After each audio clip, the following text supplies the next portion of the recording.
Hi folks, Bob here again. Forgive me for being so prolific. I'm just making another video because I've just come across a couple of things that I wanted to share. You might argue I've got too much time on my hands, but that's another question. I hope you're all well anyway. This is really going to be a video of contrast because it's actually two-ended. It's acoustic and electric, hopefully fairly quick. First off, I got delivery of this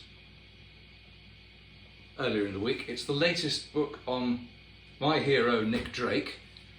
Some would say that he's got now too much attention, and I think this is the 6th or 7th book that's been written about him, and they're all pretty geeky, but if you come from as far back as I do, and he was really quite an important figure, even if he wasn't successful back in the day. He's just become more and more successful ever since. I know my good friend Connor Selby, who's out playing at the moment, doing some really great sets. He did the Half Moon in Putney the other day, it was terrific. I know he's a great fan. Actually, he wowed me because, I mean, he's only 23 and I met him like 3 years ago, and he could already play most of the Nick Drake songs in the weird tunings he used. I was amazed to see somebody that young even interested. So I've got this guitar, which is a Ross Wootton parlour guitar, all mahogany top and neck and sides, that he made for me a few years ago. It's a nice guitar. I thought I'd tune it like one of Nick Drake's tunings, which is, I've got the tuner on to remind me, C, G, C, F, C, E. So if you get that wonderful ringing, open type tuning modal thing, it's great. Of course it screws you up because all your bullshit runs are screwed up because you can't play them. But you can get that Nick Drake sound. This is a bit bright for Nick Drake, this guitar, but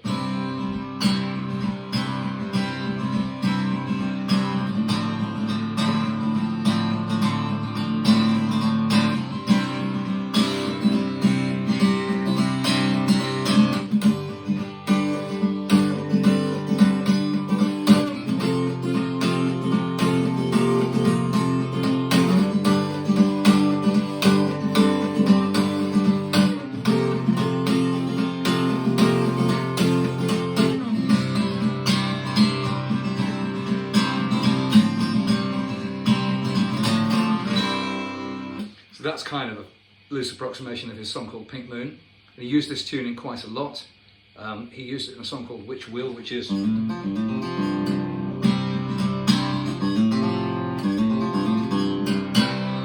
that kind of riff. I don't know the whole song.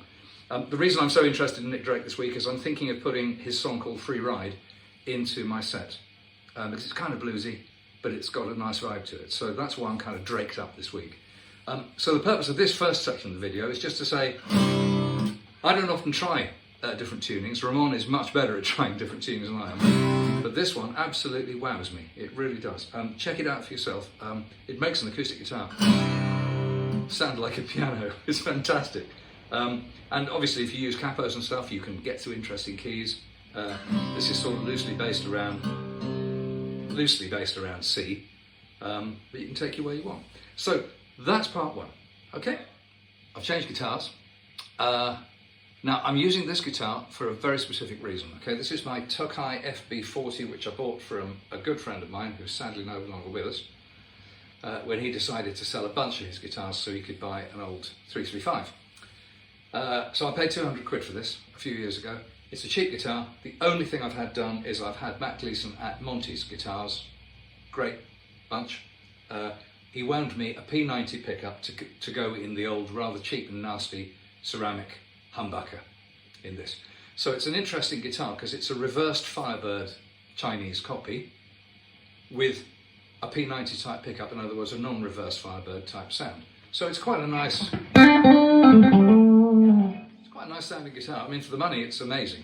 The reason I'm playing this is because this video isn't about the guitar, it's about the amp I'm playing through, and I wanted you to hear it with a modest guitar, not with some, ludicrously expensive, well, of course it's going to sound great.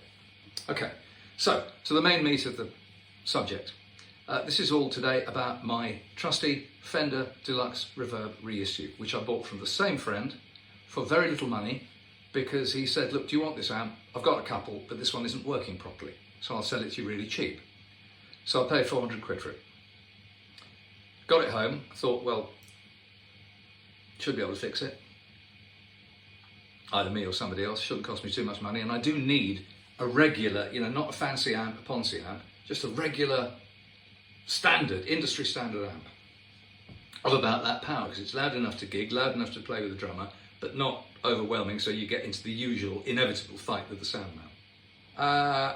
It's stock, unmodified. The only thing that was wrong with it is the tremolo wasn't working, and the reason the tremolo wasn't working is because one of the contacts in the jack plug for the remote control foot switch had come adrift. So it took longer to heat the soldering iron up than it did to fix the problem. It took 10 seconds. That fixed that. But while I was doing it, I then had another idea, which is to just take another little right angle jack plug and wire it inside itself so it was shorted out. So basically what it means is the tremolo and the reverb are always on, as far as the amp thinks that the foot switches are always on. There is no foot switch connected.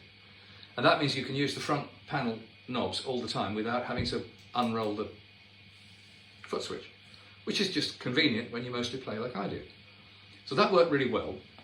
And then I thought, it's such a nice amp, I gigged it a few times, sounded great, takes pedals great. Then I read that you can actually, it is quite loud, and being a Fender amp, it's quite clean until you get really quite loud. So I then read somewhere that you could actually fiddle with this a little bit. The amp has two channels. It's got a normal channel, which is just volume, treble and bass. No reverb, no tremolo. So although the channel does have quite a nice sound of its own, it's not much use really without the reverb especially. So I always go into channel 2, which is called vibrato, and that's where you get the tremolo and the reverb. So I'm always into channel 2. So this modification involves taking the first valve out of the circuit, just unplugging it and leaving it aside. As you look at the back of an amp, so the back of the amp's facing you, that is the far right hand side valve. And all you do, obviously, leave the amp to cool down so you don't burn your fingers, just gently wiggle the valve out like a light bulb, take it out, that's the modification. You've finished. And what it does is, because that valve and the next valve, which is the input gain for the vibrato channel, they share the same voltage supply. So what this does is it tricks the voltage splitter that supplies both of the tubes into supplying valve 2, the one that's still in there, with a bit more power. And that gives it a little more gain.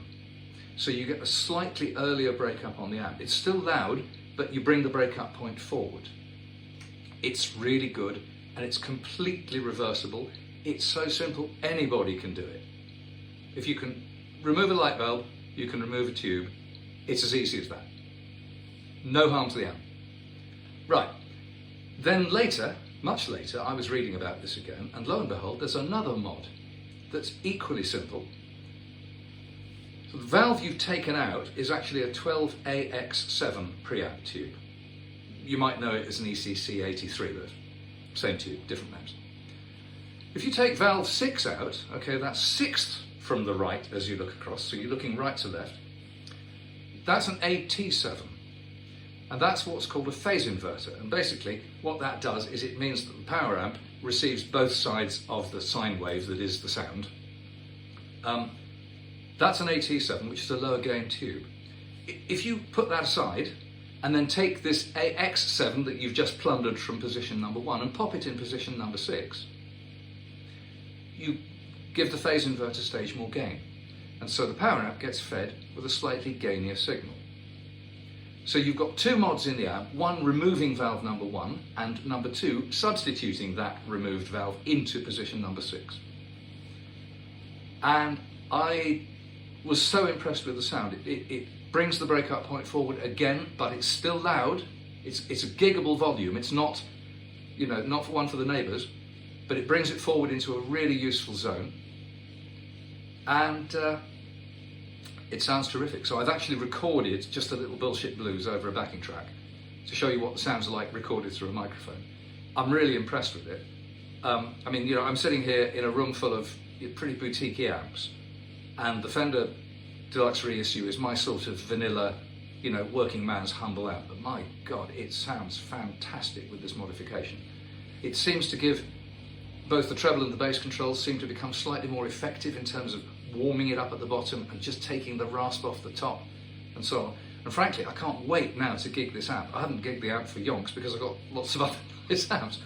I can't wait to gig it because I just know it's going to sound really sweet for kind of bluesy, rocky stuff. It's going to be fantastic.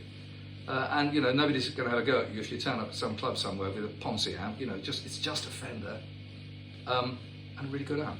So I'm going to play this video now as a way of playing out this very short video and see what you think. Love to hear your comments.